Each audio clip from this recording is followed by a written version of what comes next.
देहरादून के बहुचर्चित विक्रम शर्मा हत्याकांड में फरार चल रहे 1 लाख रुपए के इनामी आरोपी को आखिरकार पुलिस ने गिरफ्तार कर लिया है। देहरादून पुलिस और एसटीएफ उत्तराखंड की संयुक्त टीम ने आरोपी को उत्तर प्रदेश के सहारनपुर से गिरफ्तार किया। मामला 13 फरवरी 2026 का है, जब सिल्वर सिटी राजपुर रोड स्थित जिम से बाहर निकलते समय विक्रम शर्मा की गोली मारकर हत्या कर दी गई थी। घटना के बाद थाना डालनवाला में मुकदमा दर्ज किया गया था। जांच में झारखंड से आए कई आरोपियों की संलिप्तता सामने आई थी। गिरफ्तार आरोपी की पहचान यशराज सिंह पुत्र राजकुमार सिंह निवासी जमशेदपुर झारखंड के रूप में हुई है। पुलिस के मुताबिक आरोपी घटना के बाद गिरफ्तारी से बचने के लिए पश्चिम बंगाल भाग गया था और लगातार अपने ठिकाने बदल रहा था। आरोपी पर पुलिस ने 1 लाख रुपए का इनाम घोषित किया हुआ था। पूछताछ में आरोपी ने खुलासा किया कि उसने अपने साथियों के साथ मिलकर विक्रम शर्मा की हत्या की साजिश रची थी। हत्या को अंजाम देने के लिए रैगी कराई गई और आरोपियों के आने जाने, ठहरने और खर्च के लिए फंडिंग भी की गई। आरोपी ने अपने मोबाइल से यूपीआई के माध्यम से पैसों का भुगतान करने की बात भी कबूल की है। पुलिस के अनुसार आरोपी यशराज सिंह 12 मई को अपने पिता के वकील से मिलने हरिद्वार आया था और बाद में कानूनी सलाह के लिए सहारनपुर पहुंचा, जहां मुखबिर की सूचना पर पुलिस ने उसे गिरफ्तार कर लिया। इस मामले में पुलिस पहले ही 2 आरोपियों को गिरफ्तार कर जेल भेज चुकी है, जबकि अन्य फरार आरोपियों की तलाश लगातार जारी है। देखिए, 13 फरवरी को सिल्वर सिटी मॉल में विक्रम शर्मा का जो हत्याकांड हुआ था, उसमें अभियोग हमारे थाना डालनवाला पर पंजीकृत हुआ था और उसमें विवेचना की गई। विवेचना के दौरान उसमें कुछ नाम जो है प्रकाश में आए थे।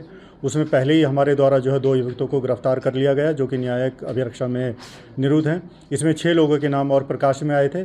उन सभी के ऊपर जो है हमारे द्वारा वारंट और 84 BNSS की कार्रवाई ऑलरेडी कर दी गई है। उन पे 1 लाख का इनाम भी घोषित किया गया था।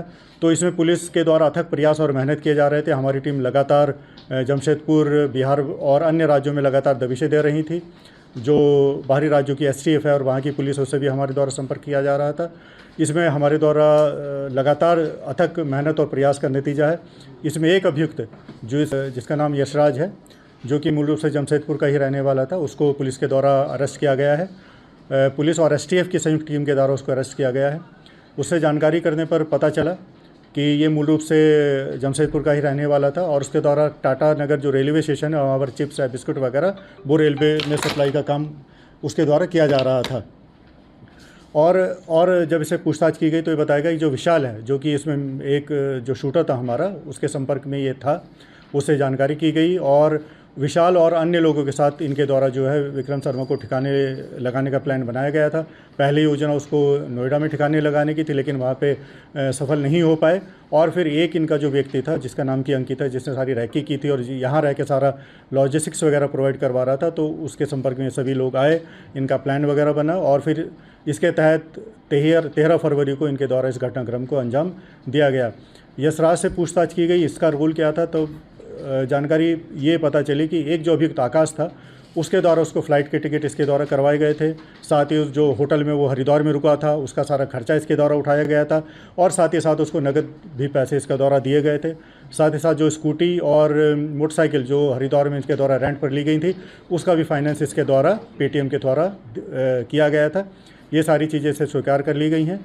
इसको जैसे जैसे ये पैरवी वगैरह कर रहे थे, इसके पिताजी ऑलरेडी जैसे जेल में हैं, तो उसकी पैरवी के लिए और साथ ही साथ अभी पुलिस की क्या एक्टिविटीज़ हैं, क्या इसमें पुलिस कर रही है, तो उसी संबंध में जानकारी करने के लिए कुछ लोगों से मिलने के लिए हरिद्वार आया था और वहाँ से संभवतः इसकी जो प्लानिंग थी, कुछ अधिवक्ताओं के संपर्क में था।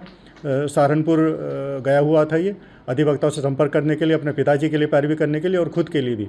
तो इस दौरान उसको वहाँ से सहारनपुर से हमारी टीम के द्वारा मुखबिर के आधार पर और सर्विलांस के आधार पर इसको गिरफ्तार किया गया है, जिसको जो है माननीय न्यायालय में पेश किया जा रहा है।